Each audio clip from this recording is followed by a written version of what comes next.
3, 2, 1, oh, open the door. Hai guys, ketemu lagi dengan Rudy Popo. Assalamualaikum warahmatullahi wabarakatuh guys. Oke guys, kali ini gue akan membahas tentang sesuatu yang beda banget ya. Berita ini lagi viral. Mungkin sampai sekarang berita ini masih viral. Berita apakah itu guys? Oke guys, berita ini adalah berita yang mengejutkan dan menggemparkan semua orang. Bahkan orang tua, anak muda, mungkin juga anak-anak kaget semua dengan berita ini. Ada ya seorang anak yang sadis banget. Berita apakah itu? Pasti teman-teman sudah pada tahu semua. Karena berita ini sudah menyebar di seluruh dunia, bahkan di YouTube, bahkan artikel, bahkan berita sudah menyebar semua guys. Berita apakah ini? Berita tentang seorang gadis atau seorang wanita yang masih belia, umurnya baru 18 tahun pada waktu itu. Berita apakah guys? Tentang kisah Isabella Guzman. Isabella Guzman adalah hanya seorang anak yang mempunyai orang tua. Kebetulan orang tua mereka pada waktu itu berpisah. Jadi Isabella Guzman ini adalah korban dari broken home. Isabella Guzman mempunyai ibu. Ibunya ini menikah lagi dengan seorang pria. Pria itu adalah bernama Rian Hoi. Rian Hoi ini merupakan bapak tiri dari Isabella Guzman. Semenjak itu, Isabella Guzman seperti membenci ibunya. Kerap pertengkaran, kerap adu mulut, debat, dan sebagainya mewarnai kehidupan ibu dan anak ini. Ayah kandung dari Isabella Guzman adalah Robert Guzman. Robert Guzman pernah menengahi pertikaian antara ibu dan anak ini. Ayah kandungnya ini berusaha untuk menyadarkan Isabella Guzman bahwa anak harus menghormati orang tuanya. Berbicara dari hati ke hati, sang ayah ini berharap anaknya bisa berubah. Setelah selesai, inilah puncak terjadinya pembunuhan seorang ibu, penikaman yang sangat sadis, yang sangat kejam, yang sangat mengerikan. Isabella Guzman menikam ibunya di wajah sebanyak 79 kali dan menikam di leher. Total tikaman adalah 151 kali. Wajah dan leher ibunya robek bersimbah darah. Apa yang terjadi dengan Isabella Guzman? Kenapa dia begitu tega membunuh dan menikam ibunya sampai sebanyak itu? Apa ini? Apa yang terjadi? Kenapa dengan Isabella Guzman?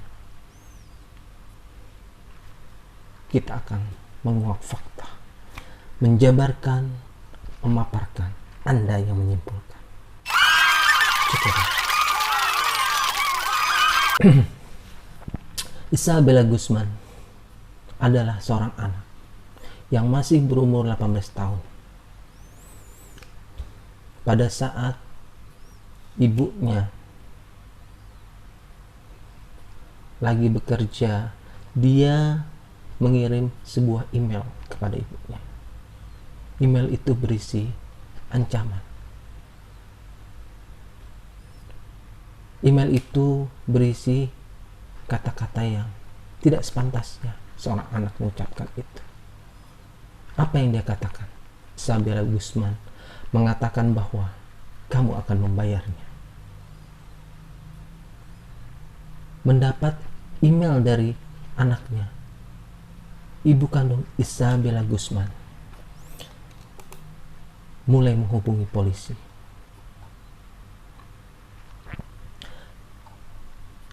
Nama ibu kandungnya adalah Yoon Mi Hoy.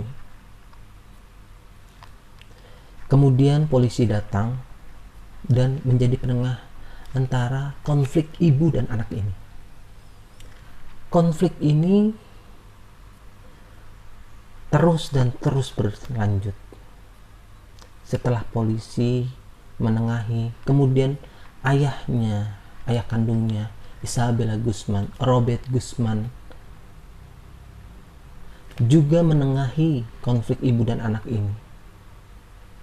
Mereka berharap mendapat sebuah jalan atau solusi sehingga perdamaian terjadi. Mereka mengira itu sudah berdamai dan selesai masalah. Tapi ternyata guys, itu puncak dari awal mula kasus ini. Isabella Guzman naik ke kamarnya. Isabella Guzman tidur di kamarnya. Ibunya baru pulang dari bekerja, tiba-tiba langsung masuk ke kamar mandi untuk mandi. Di saat itulah terdengar dentuman keras dari atas atau dari lantai atas kamar mandi. Ternyata bapak tiri dari Isabella Guzman, Rian Hoy, mendengar suara teriakan, mendengar suara seseorang memanggil namanya, yaitu ibu kandungnya memanggil nama dari bapak tirinya Rian Hoy untuk meminta pertolongan. Pada saat Rian Hoy menuju lantai atas dan ke kamar mandi, ternyata di depan pintu kamar mandi Isabella Guzman sudah berhadapan dengan ayahnya, memegang pisau dan bersimbah darah tangan. Melihat kejadian itu, Rian Hoy sempat panik. Kemudian Rian Hoy melihat di lantai kamar mandi mengalir darah segar yang sangat banyak. Langsung saja Rian Hoy menghubungi polisi.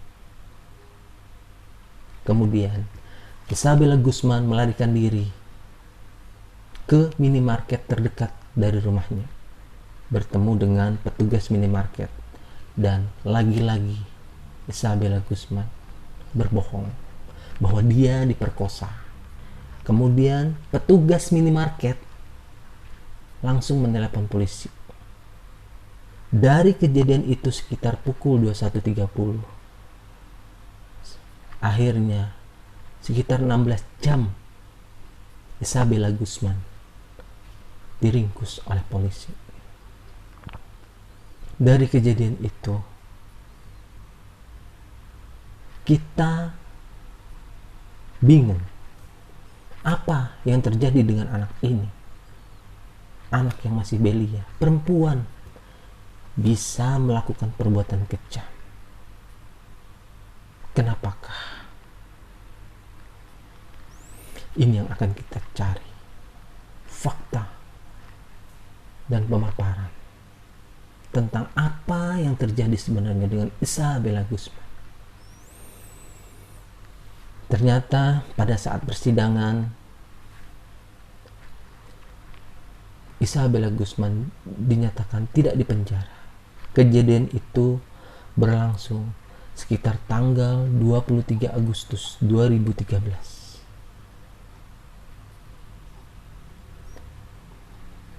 Pada saat disidang, umur dari Isabella Guzman adalah 25 tahun. Keputusan pengadilan memutuskan bahwa Isabella Guzman tidak dipenjara karena ada alasannya.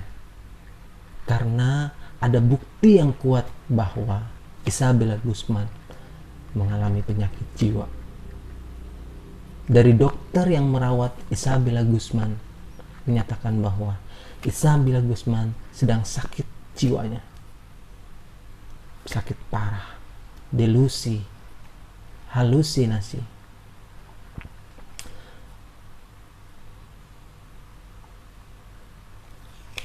Dokter tersebut mengatakan bahwa Isabella Guzman sering berbicara di ruang hampa tanpa seorang pun. Artinya dia berbicara sendiri. Tidak ada orang di dalam ruang hampa itu. Dan pada saat dilakukan tes, dilakukan penelitian, ternyata Isabella Guzman memang benar. Penelitian itu dilakukan berkali-kali. Tes itu dilakukan berkali-kali. Dokter bertanya kepada Isabella Guzman, kenapa kamu membunuh ibumu? Ternyata dia menjawab bahwa saya tidak membunuh ibu saya. Saya membunuh wanita dan menyelamatkan dunia, katanya. Saya mempunyai ibu yang bernama Cecilia. Bukan wanita itu yang saya bunuh, katanya. Sungguh mencengangkan. Ternyata pada saat dia melakukan pembunuhan, penikaman, akalnya tidak sehat. Akalnya sedang rusak. Why? Kenapa? Apa yang terjadi sebenarnya? Sekali lagi, itu pertanyaan yang ada di benak kita. Ini menjadi pelajaran untuk para orang tua. Apa yang terjadi dengan Isabella Guzman bisa sampai seperti itu? Masih banyak kasus-kasus yang lain yang mirip seperti Isabella Guzman.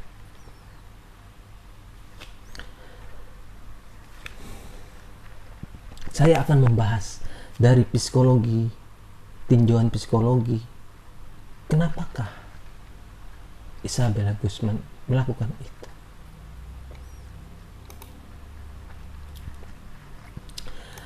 Isabella Guzman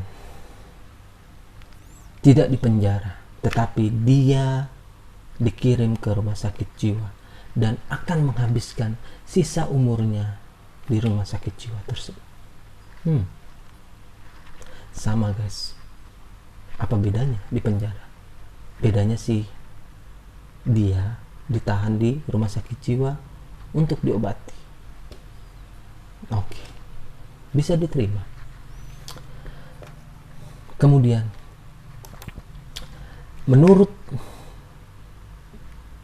psikologi bahwa kemungkinan besar dari cerita kronologi kejadian tentang Isabella Guzman, bahwa Isabella Guzman mengidap psikopat. Psikopat itu berasal dari kata psikes yang berarti jiwa dan pathos yang berarti penyakit.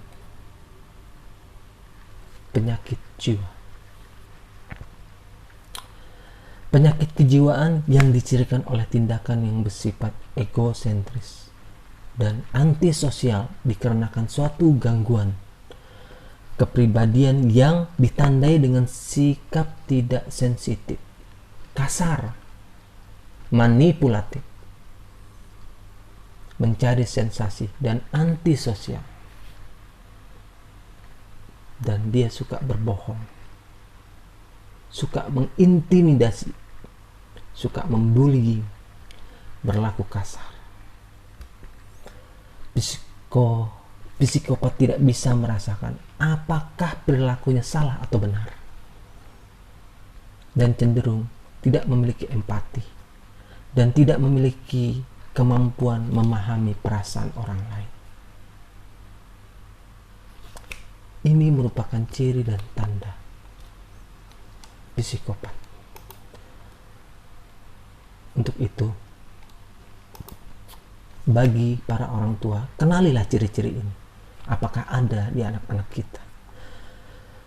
Berlaku kasar, itu ciri psikopat. Suka menyakiti hewan, selalu merasa benar, manipulatif, suka berbohong dan tidak pernah tulus, suka membuli dan mengintimidasi, dan selalu melanggar aturan.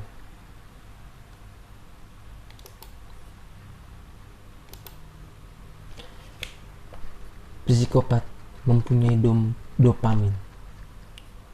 Dopamin itu adalah ketika seseorang merasa senang, seperti contohnya jatuh cinta. Dopamin dalam otak akan bekerja. Dopamin bekerja dengan memberikan rasa penghargaan pada seseorang.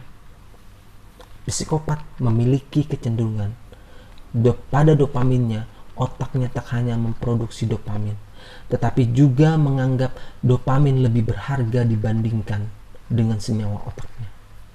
Hal inilah yang membuat psikopat berusaha membuat otaknya terus-terus memproduksi dopamin untuk merasa senang, sehingga mengabaikan senyawa-senyawa otak yang lainnya. Jadi psikopat ingin senang terus, makanya produksi dopaminnya berlebih. Penyebab psikopat, menurut beberapa penelitian, bahwa psikopat dapat disebabkan oleh pola asuh anak, pola asuh yang buruk pula, dan pola asuh yang berfokus pada hukuman bukan hadiah, dan pola asuh yang tidak konsisten. Penyalahgunaan zat oleh orang tua, seperti orang tuanya pecandu, baik itu pecandu narkoba, pecandu minuman keras, dan perpisahan dari orang tua, broken home, yang seperti kasus Isabella Guzman, atau kurangnya keterlibatan orang tua. Waktu untuk anak sangat sedikit sekali, sehingga anak tidak merasa ada kasih sayang pada dirinya. Anak merasa diabaikan, anak merasa tidak dihiraukan karena waktu komunikasi yang sangat sedikit dari orang tua. Kekerasan fisik, pukulan. Saya pernah melihat seorang orang tua yang tega betul memukul anaknya. Bukan memukul untuk memberikan pembelajaran, tapi pukulan yang sangat menyakitkan, seperti memukul maling atau memukul sesuatu yang jelas sangat kasar. Saya miris melihatnya. Sungguh tega ada seorang ibu memukul anaknya seperti itu. Kemudian kelalaian pada anak. Kita kurang mengawasi anak, karena anak butuh mencari jati diri. Orang tualah yang mengawasi anak tersebut. Artinya psikopat dapat disebabkan oleh luka batin. Luka batin yang disebabkan dari orang tuanya. Setiap anak tanpa secara sadar memiliki luka batin yang terus ia bawa sampai dewasa. Luka batin itu menjadi dendam. Dendam yang dipendam, yang sewaktu-waktu menjadi kenangan yang buruk bagi dia dan menjadi bom waktu pada saat dia sudah dewasa.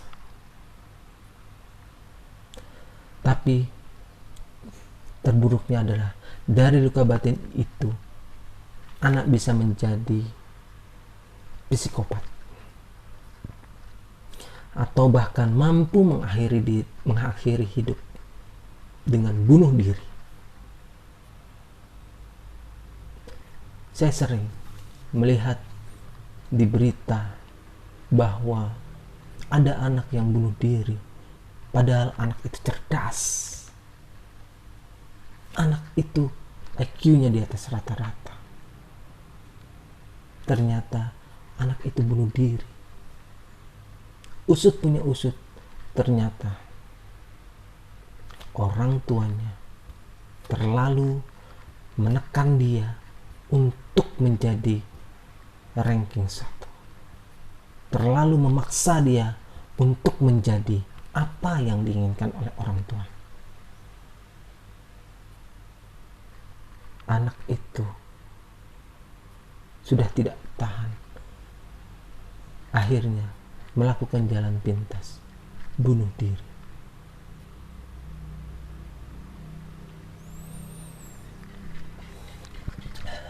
Jadi, ketika ada kasus seorang anak tega membunuh dengan sadis, renungkanlah seberapa buruk masa kecil yang dia lewati. Introspeksi dari orang tua, kenapa anak saya seperti itu? Apa yang terjadi? Itu yang harus kita renungkan. Kemudian amarahmu para orang tua bisa jadi pemicunya. Satu hentakanmu, satu pukulanmu bisa memutuskan sel-sel otaknya, membuat jantungnya lemah,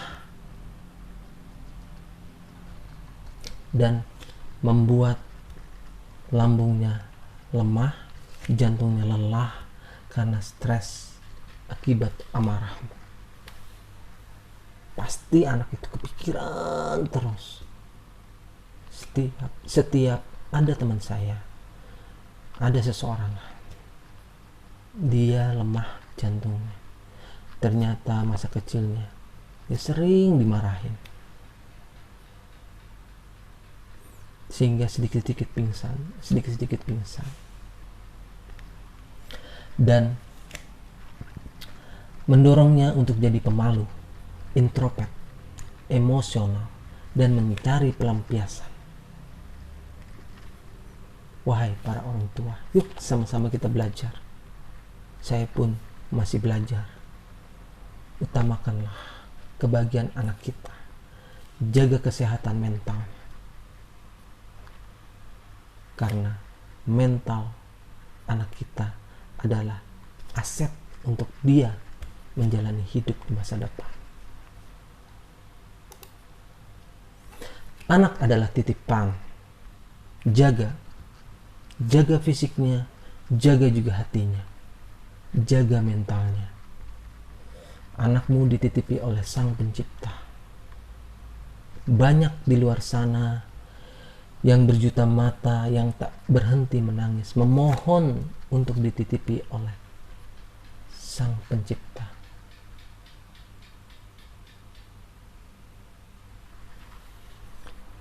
Lima tahun, 10 tahun, 15 tahun pasangan suami istri ini menunggu untuk dititipkan oleh Allah seorang buah hati yang lucu, seorang buah hati yang sangat didambakannya, berdoa. Tapi yang sudah dititipi banyak juga yang menyanyiakannya.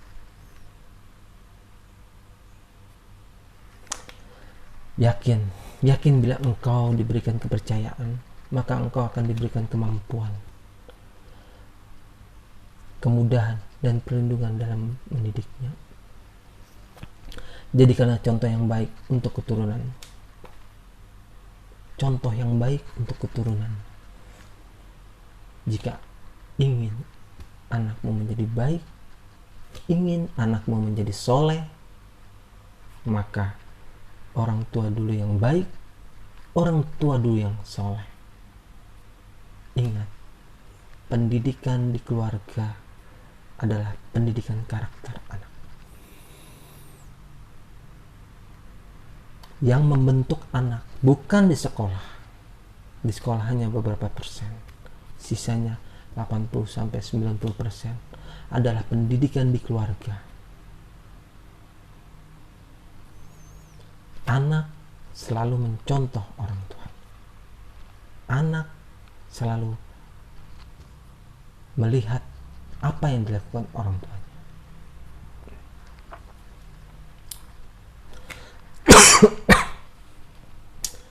Oke guys, ibu adalah madrasah untuk anaknya, sedangkan ayah adalah seseorang yang membentuk karakter anak. Maka banyak contoh anak itu selalu mengikuti bapaknya. Apa yang dilakukan bapaknya, dia akan selalu mengikutinya. Maka itu hati-hati untuk para bapak. Jagalah sikap di depan anak-anak kita. Apabila ada pertengkaran kecil di antara suami istri atau ibu dan bapak, jangan pernah Anda lihatkan di depan anak-anak Anda. Karena itu bisa menyakiti mental dan hatinya.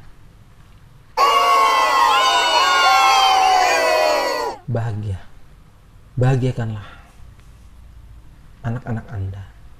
Berikan banyak kenangan yang membahagiakan agar anakmu tumbuh menjadi pribadi yang bahagia. Bahagia itu tidak perlu mewah. Cukup pastikan waktu dengan berkualitas dan menyenangkan bagi anak. Contohnya saja, membaca buku bersama, memasak bersama, dan hal-hal yang lainnya seperti berkebun bersama. Itu merupakan cukup sederhana, tapi meninggalkan kenangan yang menyenangkan oleh anak Anda. Dan anak paham bahwa dengan aktivitas itu orang tuanya sangat menyayanginya. Bahagia itu simpel, tidak susah untuk para orang tua. Tingkatkanlah sedikit kesabaran Anda agar anak Anda bisa senang dengan Anda. Para bapak adalah pembentuk karakter anak. Anak baik, bapaknya harus baik dulu. Anak soleh, bapaknya harus soleh dulu.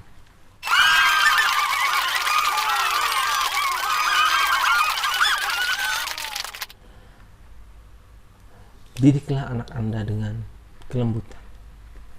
Karena kelembutan itu adalah hal yang sangat diperlukan pada masa anak belum balik. Pada masa anak masih setahun, 2 tahun, 3 tahun, 4 tahun. Butuh kelembutan, butuh kasih sayang. Butuh kelembutan, butuh kasih sayang. Hindarkan dulu pukulan, hindarkan dulu hukuman. Tapi ajarkan pendidikan. Ajarkan akhlak yang baik.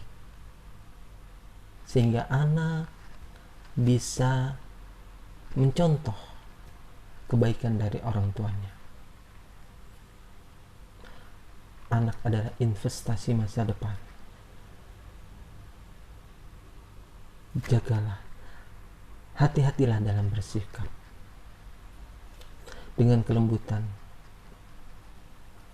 Tidak ada yang paling bagus kecuali dihiasi dengan kelembutan. Hadis Rasulullah dari Aisyah radhiyallahu anha. Rasulullah sallallahu alaihi wasallam bersabda, sesungguhnya Allah mencintai kelembutan dalam segala hal. Diriwayatkan oleh Al-Bukhari nomor 6024. Kemudian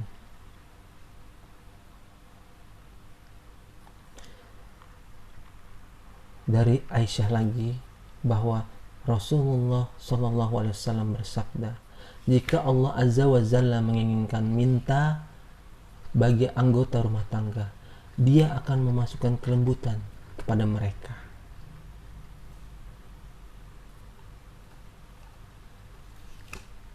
prioritas utama adalah kelembutan, nasihat. Contoh pendidikan para ulama sangat bagus dengan kelembutan dan nasihat. Anak adalah kertas yang kosong. Anak adalah tempat kita menulis, tempat kita mewarnai. Maka dari itu, warnailah dengan yang baik, warnailah dengan yang soleh. Kita berusaha untuk anak kita soleh, anak kita baik. Kita hanya dituntut untuk berusaha saja. Yang menentukan, yang memutuskan anak itu baik adalah Sang Pencipta, Allah. Karena Allah lah pemilik hidayah. Kita manusia tidak mempunyai hidayah. Seandainya, kata Imam Syafi'i, saya mempunyai banyak atau sekeranjang hidayah, akan saya bagikan ke orang-orang terdekat saya. Hidayah hanya milik Allah. Ingat, wahai para orang tua, ingat, wahai saya sendiri, bahwa hidayah Allah yang memegang. Berapa banyak nabi yang anak dan istrinya tidak mendapat hidayah, rusak. Contoh Nabi Nuh, sangat menginginkan anaknya menjadi anak yang soleh, sangat menginginkan istrinya menjadi istri yang soleh, tapi Allah berkehendak lain. Allah tidak memberikan hidayah kepada mereka. Ujian buat Nabi Nuh. Sedih, pasti sedih, sangat sedih pasti. Tidak ada yang melebihi kesedihan itu, melihat anaknya yang dulu dia rawat, yang masih lucu-lucunya, sampai dia besar, ternyata Allah tidak memberikan hidayah. Contoh lagi, Rasulullah Shallallahu Alaihi Wasallam mempunyai beberapa paman yang tidak Allah berikan hidayah. Bahkan pamannya sempat meninggal di sakaratul maut. Dengan sedih, Rasulullah ingin ayahnya mendapat hidayah, tapi apa mau dikata, Allah berkehendak lain. Tapi apa mau dikata, Allah berkehendak lain. Allah tidak menginginkannya. Dan ini ujian. Kemudian apabila kelembutan sudah dilakukan pada usia-usia balik, boleh kita memberi hukuman. Boleh kita memberi hukuman kalau dia tidak menaati, kalau dia melanggar aturan. Contoh misalnya, pada saat dia terlalu berlebihan dalam menonton televisi, waktunya terlalu banyak dalam menonton televisi, sudah dinasihati, sudah diberi kelembutan untuk supaya tidak berlebihan. Ternyata dia masih, boleh kita memberi hukuman dia. Dalam sepekan dia tidak boleh menonton televisi. Dia akan belajar untuk tanggung jawab. Sorry guys, gatal, tenggorokan saya gatal. Dia akan belajar untuk tanggung jawab. Kemudian bila anak itu berprestasi, bila anak itu mampu mengerjakan sendiri, bangun tidur, membersihkan kamar tidur sendiri, melipat pakaian sendiri, kita boleh memberikan hadiah, apresiasi, motivasi kepada dia agar dia bersemangat dalam melakukan kebaikan itu, agar dia semangat dalam melakukan kedisiplinan itu. Kemudian yang ketiga adalah memberikan yang baik, contoh yang baik. Contoh yang baik itu perlu dan sangat perlu, karena orang tua adalah tempat anak mencontoh, meneladani.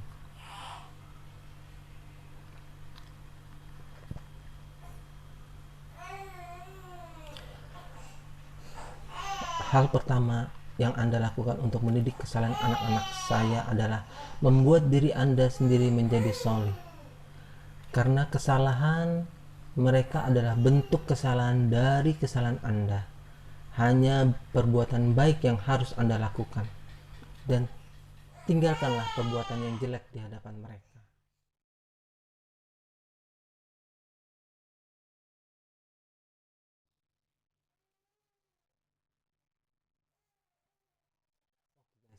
Yang keempat adalah menerapkan lingkungan yang baik. Lingkungan yang baik adalah lingkungan di mana anak-anak kita berbuat baik, mendapat asupan-asupan yang baik. Seperti bahwa bila kita berteman dengan seseorang penjual minyak wangi, kita akan mendapatkan wanginya. Tapi apabila kita berteman dengan seorang tukang pandai besi, maka bisa jadi kita mendapat baunya atau bisa terbakar. Ini sangat penting guys, karena hampir seluruh anak-anak yang mempunyai masalah adalah karena salah bergaul. Pergaulan yang salah menyebabkan anak berbuat kesalahan. Sangat cepat sekali guys pengaruh dari pergaulan ini. Bahkan ada seseorang yang pernah meneliti di penjara, di rehab pecandu narkoba, bahwa kenapa mereka bisa terlibat masalah. Ternyata usut punya usut, bahwa mereka jarang sekali komunikasi dengan ayah. Padahal kita tahu guys bahwa ayah adalah pembentuk karakter. Kenapa komunikasi antara anak dan ayah sangat jarang? Karena ayahnya sudah sibuk dengan pekerjaannya, sudah sibuk dengan dunianya, sudah sibuk dengan HP-nya, sehingga komunikasi antara anak dan ayah tidak ada. Dan bila anak tidak bisa memberikan atau meluapkan isi hatinya kepada orang tuanya, dia akan mencari pelampiasan lain dengan teman-temannya. Kalau teman-temannya buruk, dia akan mendapat asupan gizi dari teman-temannya, asupan keburukan dari teman-temannya. Tapi jika teman-temannya baik, dia akan mendapatkan asupan yang baik. Pecandu narkoba diawali dengan pergaulan. Pelaku kriminal diawali dengan pergaulan.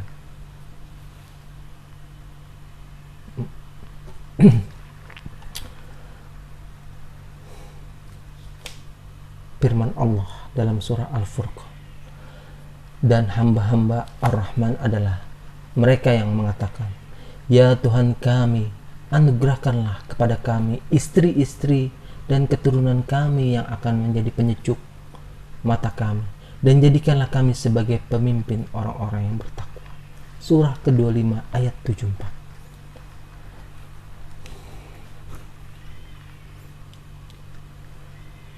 Guys, ini merupakan ibroh yang bisa kita ambil dari kisah Isabella Guzman. Isabella Guzman adalah korban dari situasi orang tuanya.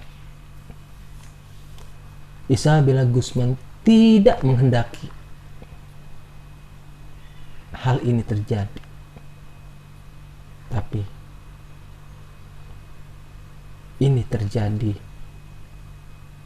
dan Isabella Guzman dalam hati kecilnya pasti tidak menghendaki ini terjadi.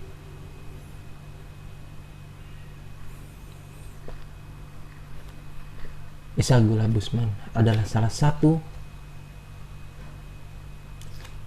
anak yang berkasus, dan ada lagi kasus-kasus yang lain yang sangat mirip dengan Isabella Guzman. Ada kasus yang seorang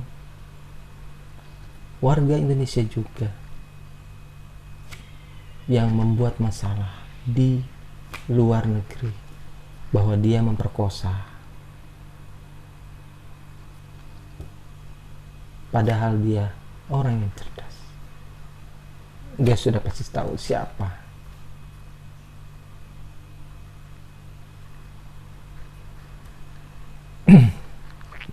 Maka dari itu, banyak contoh-contoh orang tua yang berhasil dalam mendidik anak. Contoh adalah Nabi Ibrahim yang berhasil membuat anaknya taat kepadanya dan taat kepada Allah. Taat kepada Allah dan taat kepadanya.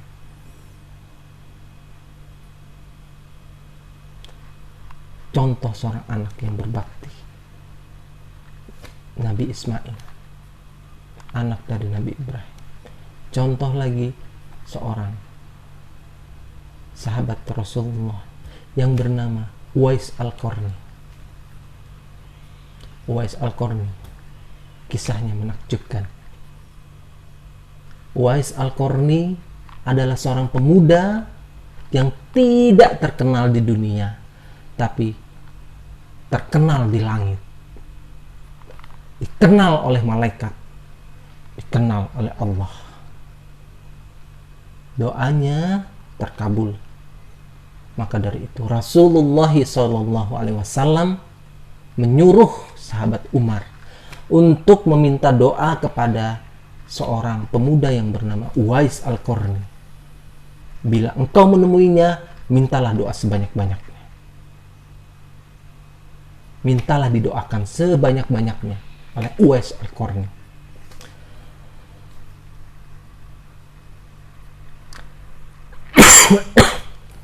Kemudian ada juga kisah seorang ulama. Ulama ini kisah seorang anak. Dia menjadi ulama, dan ulama ini pada saat itu melakukan pengajian atau ceramah atau majelis taklim. Ternyata di tengah-tengah pembelajaran tiba-tiba HP beliau berbunyi dan beliau mengangkat. Ternyata yang menelpon adalah orang tua dari ulama ini. Ulama ini ditelepon oleh ayahnya bahwa ayahnya ingin sekali memakan daging kambing guling.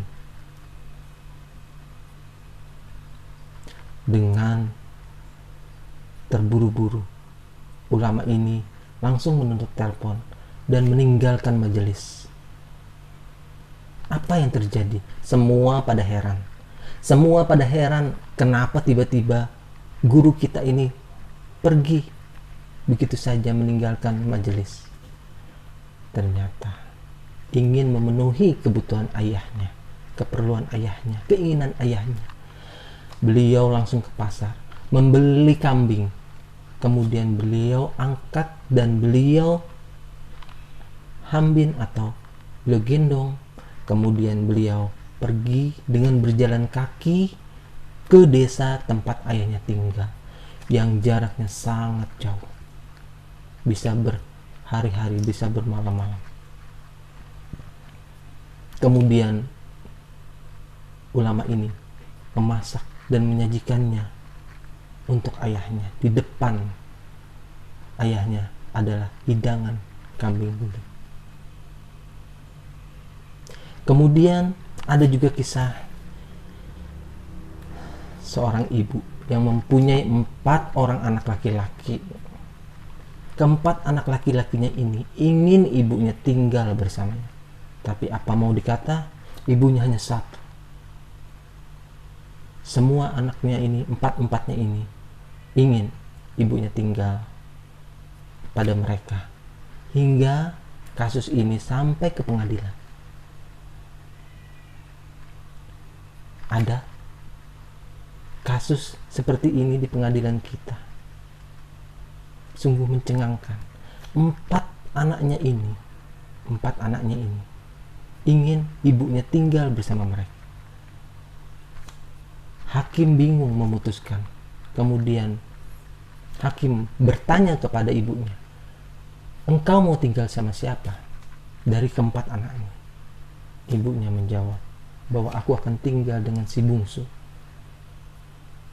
Ketiga anaknya yang lain menangis, sedih. Tapi ibunya menghibur, kalian wahai ketiga anakku, kalian boleh menengok aku kapanpun kalian mau.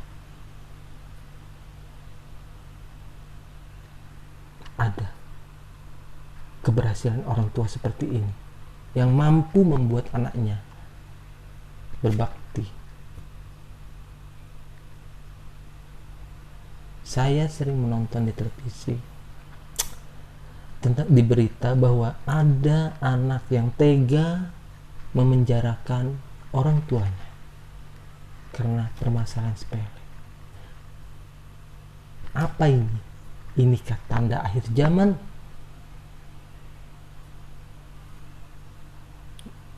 Saya melihat ada juga yang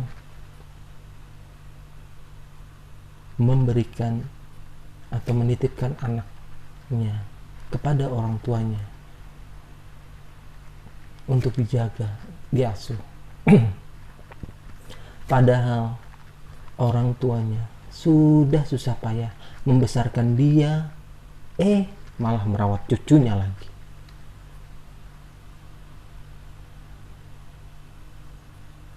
Masa tua orang tua kita ingin mereka bahagia, tidak dibebani dengan mengasuh lagi. Ada kisah seorang ibu yang sangat mementingkan karirnya. Bingung, dia ingin berkarir, tapi dia lupa ada titipan dari Sang Pencipta yang dititipkan ke dia untuk dia asuh, untuk dia didik. Tetapi karena keegoisannya, dia ingin karirnya yang diutamakan, bukan anaknya. Padahal sebenarnya dia sedang berinvestasi. Dia sedang berinvestasi untuk dunia dan akhiratnya. Pada saat anak itu dewasa, anak itu menjadi anak yang soleh, berbakti, terpenuhi dunianya, maka masa tua dia akan bahagia, akan diasuh seperti dia dulu mengasuhnya dari kecil. Pada saat meninggal, amalnya tidak terputus karena amal dari anaknya yang soleh, selalu mendoakan dia, selalu berbuat baik, itu akan mengalir walaupun dia sudah di dalam tanah.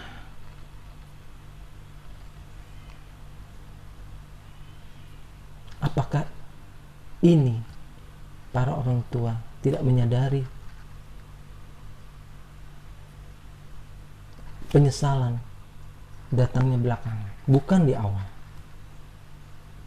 Kalau sudah menyesal, nangis, apa gunanya?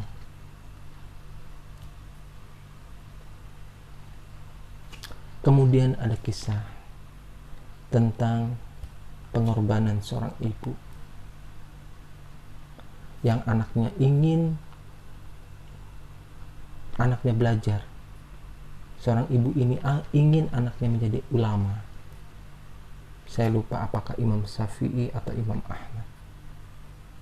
Kemudian ibunya mengirim untuk mendatangi salah satu guru dan ibunya bingung membiayai anaknya untuk pergi ke sana.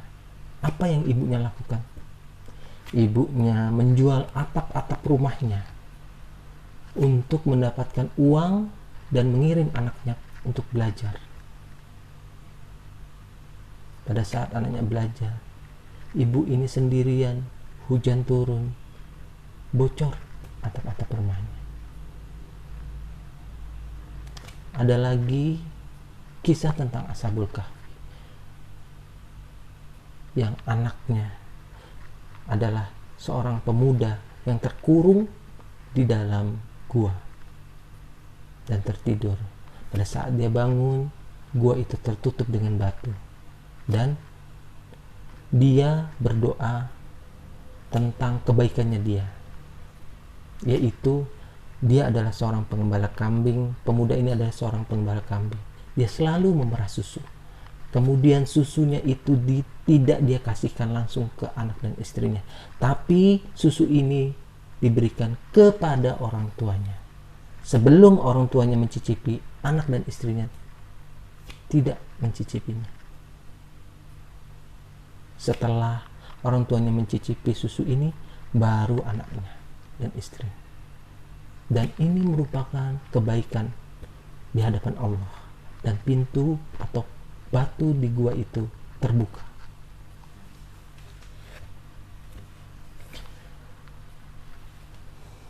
Kisah-kisah ini bisa menjadi ibroh buat saya pribadi, buat teman-teman semua, bahwa cukup Isabella Guzman. Jangan ada Isabella Guzman yang lain. Kejadian itu terjadi di Colorado, Amerika Serikat. Didiklah anak-anak kita dengan agama, dengan akhlak yang baik. Optimis, pasti bisa. Yang belum menikah, yang belum berkeluarga, ini bisa jadi ilmu untuk kedepannya mengarungi bahtera rumah tangga. Apabila sudah mempunyai anak, jagalah anakmu, jagalah mata hatinya, jagalah fisiknya, jagalah batinnya, karena anakmu adalah titipan. Dan bila titipannya diambil oleh Sang Pencipta yang mempunyai titipan itu, hilanglah harapan kita.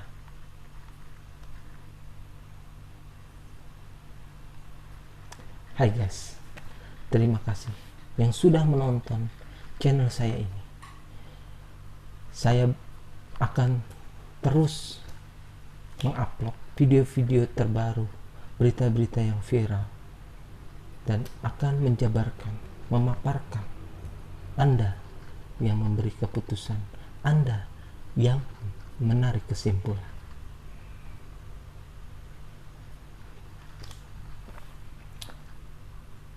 Oke guys, terima kasih. Bila ada saran atau kritik, silakan di kolom komentar. Saya sangat berterima kasih. Jazakallah khair. Jazakallah khairan atas saran dan komentarnya. Bila ada yang ingin mengangkat kisah-kisah yang lain, bisa tulis di komentar. Jangan lupa subscribe, like, dan komen jika Anda menyukainya. Jika tidak, silakan, keputusan Anda.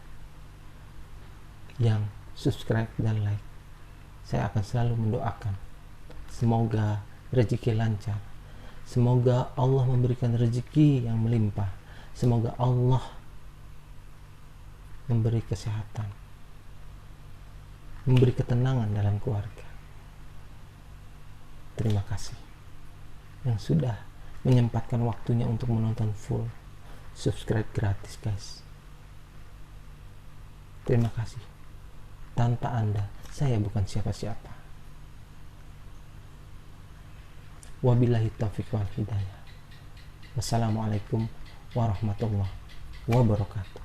See you next time and bye bye.